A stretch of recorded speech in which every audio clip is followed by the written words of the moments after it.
बिस्मिल्लाहिर्रहमानिर्रहीम। नाज़रीन अस्सलाम वालेकुम। उम्मीद करता हूँ आप लोग खैरियत से होंगे, आबाद होंगे। आज की इस वीडियो के ज़रिए मैं आप लोगों के साथ डिस्कस करूँगा उन सवालात के ऊपर और उनके आपको जवाब दूँगा जो ज़्यादातर गुज़श्ता दिनों में लोगों ने मुझसे इमिग्रेशन से मुतल्लिका और चितादिनांसा से मुतल्लिका पूछे। और वो सवालात दर्ज ज़ैल हैं। उनमें से पहला सवाल जो मैंने सेलेक्ट किया वो ये है कि ज़्यादातर लोगों ने मुझसे ये पूछा कि जो 156 यूरो का टैक्स है और इन जिन लोगों ने इस इमिग्रेशन 2020 की इमिग्रेशन में अप्लाई किया हुआ है वो टैक्स कब अदा करना है और उसका क्या तरीकाकार कैलकुलेशन क्या तरीकाकार होगा और उसकी पेमेंट किस तरह करनी है। जी देखिए, मैं ये आपको अपने एक्सपीरियंस के बिहाफ पे और जो मेरे क्लाइंट्स के साथ जो मैं डील कर चुका हूँ, जिन चीज़ों को वो मैं आप लोगों के साथ शेयर करूँगा। जी देखिए, ज़्यादातर स्पोर्टेलो उनिको दी इमिग्रेशन है वो पहले तो डॉक्यूमेंटेशन मांगते हैं। जब वो इस्पितोरातो del lavoro और कसूरे की तरफ से अगर परेरे पॉजिटिव आ जाती है कि किसी भी किस्म का कोई प्रॉब्लम नहीं है datore di lavoro की डॉक्यूमेंट्स में और जिसके लिए अप्लाई किया हुआ है गैर मुल्की, उसकी डॉक्यूमेंटेशन में किसी भी किस्म की प्रॉब्लम नहीं है, परेरे पॉजिटिव आने के बाद स्पोर्टेलो उनिको दी इमिग्रेशन आप लोगों से डॉक्यूमेंट datore di lavoro का उसी मेल के थ्रू सारा वो मांगते हैं। आप उनको प्रोवाइड करें और वो उस लिस्ट में आप लोगों से मांगेंगे कि आप लोग F24 सेंड करें जितने भी आप लोगों ने महीने का आप लोगों ने पे करना है। वो उसको आप कैलकुलेट करेंगे इस तरीके से। अगर आप लोगों ने वो पहला ऑप्शन सेलेक्ट किया हुआ है और आप लोगों ने बिलफर्ज आप लोगों ने जनवरी का महीना 2020 का वो सिलेक्ट किया था, आप जनवरी, फरवरी, मार्च, अप्रैल, मई, जून ये महीनों तक के आप जमा करवाएंगे और ये डिपेंड करता है, आप सिलेक्ट कर लीजिए। या तो आप एक ही F24 में सारे 156 को इन महीनों से ज़रब दे के आप इम्पोर्टो लिखेंगे, इम्पोर्टो का मतलब वो टोटल लिखेंगे और आप उसको पे करेंगे दाती datore di lavoro की। और जिस तरह आप लोगों ने 500 यूरो वाला फिल किया वैसे ही सेम टू सेम आप इसको फिल करेंगे और आप इसको अदा करेंगे। या आप डिसाइड कर लीजिए 2-3 महीनों का आप पे कर लीजिए और उसके बाद अगर आपको कोई कम्युनिकेशन सेंड नहीं करता प्रेफेक्टूरे तो आप जब आपको अपॉइंटमेंट आएगी फिर्मा del contratto di soggiorno के लिए तो फिर आप उस अपॉइंटमेंट से पहले आप उस F24 को जितना भी आपका टैक्स रहता होगा वो आप लोग पे करके चले जाएंगे। और इसके अलावा जो कॉन्ट्रैक्ट वाली बात है वो आप लोगों का comunicazione करेगी स्पोर्टेलो उनिको दी इमिग्रेशन। और अब बात करता हूं उन लोगों के लिए जिन्होंने सेकंड ऑप्शन को सिलेक्ट किया, कितने टाइम पीरियड का कॉन्ट्रैक्ट करना चाहिए। देखिए, बात ये है कि मैं हमेशा अपने क्लाइंटों को यही सजेस्ट करता रहा हूँ कि आप लोग जितना ज़्यादा कॉन्ट्रैक्ट करेंगे उतना आप लोगों के लिए बेहतर है। जितना ये कानून में जो बात है वो ये है कि जितने टाइम पीरियड का आप कॉन्ट्रैक्ट करेंगे उतने ही टाइम पीरियड की आपको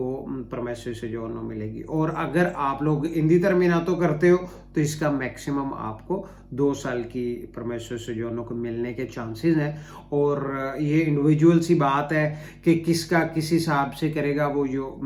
एक स्पोर्टेलो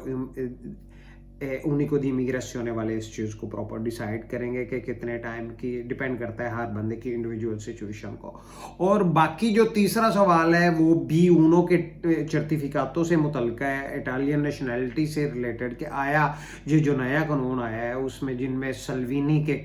डिक्रेतो दी सिक्योरेजा में बहुत बड़ी चेंजिंग की गई है, उसमें आया उसके मुताबिक B1 का सर्टिफिकातो चितादिनांसा के लिए ख़त्म कर दिया गया है। या अजीलो वालों को इसकी ज़रूरत है या नहीं। देखिए जी, पहली बात तो ये है, मेरी स्पैचे किसी भी किस्म का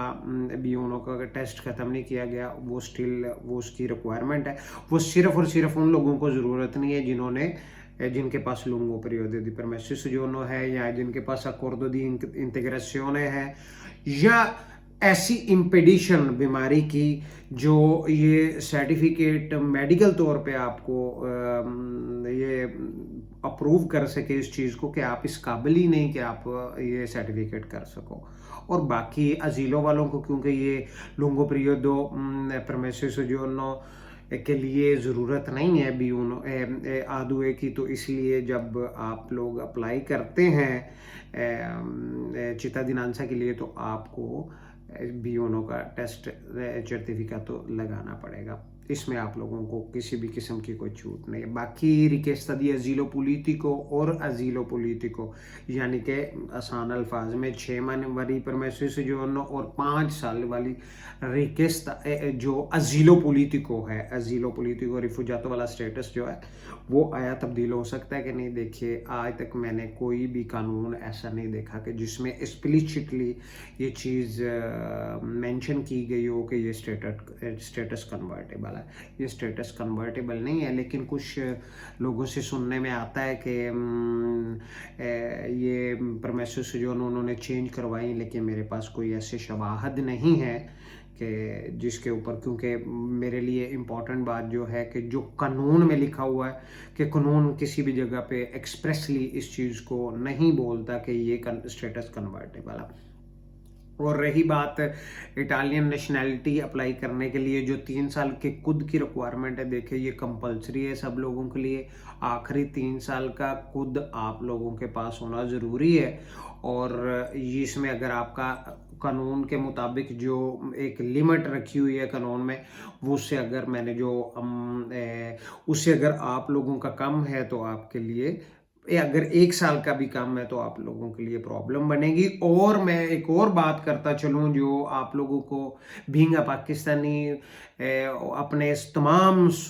ये सिर्फ वीडियो पाकिस्तानियों के लिए नहीं है, ये इंडियन, बंगाली, जो भी मेरे हम ज़ुबान है, ये जो मेरी ज़ुबान को समझ रहे हैं उनके लिए है कि देखिए, ये हरगिज़ ये आप लोगों की गलत फहमी है लोगों की कि जो लोग यहाँ पे चिता दिनांसा एक दफ़ा आप लोगों ने रिक्वायरमेंट पूरी करके अप्लाई कर दिया, तो बस बाद में अगर आपके पास काम नहीं रहा या किसी भी वजह से, देखिए ये शुरू में ये काम हो चुके हैं, लोगों को मिल चुके हैं ये इस तरह नेशनैलिटियाँ, लेकिन अब भी इस मामले में बहुत ज़्यादा सख्ती है। ये कंट्रोल पहले भी रिक्वायरमेंट को होनी चाहिए, और जब तक आपकी जुरामीन तो नहीं होती प्रॉपर, ये तो मेरे एक्सपीरियंस में से गुजरती हैं ये क्लाइंट्स की रिजेक्शंस, जो रेडी तो ना होने की वजह से, काम ना होने की वजह से, कि बाद में अप्लाई करने के बाद भी आपके पास काम होना चाहिए। ये देखिए, उम्मीद करता हूँ ये इस छोटी सी वीडियो के ज़रिए मेरे एक काविश थी आप लोगों के लिए, वो सवालात जो जिसके आप लोगों को डाउट्स थे वो आप लोगों तक उनके जवाबात कानून के रेफरेंस के साथ आप लोगों के साथ आपके लोगों के पास पहुँचाना।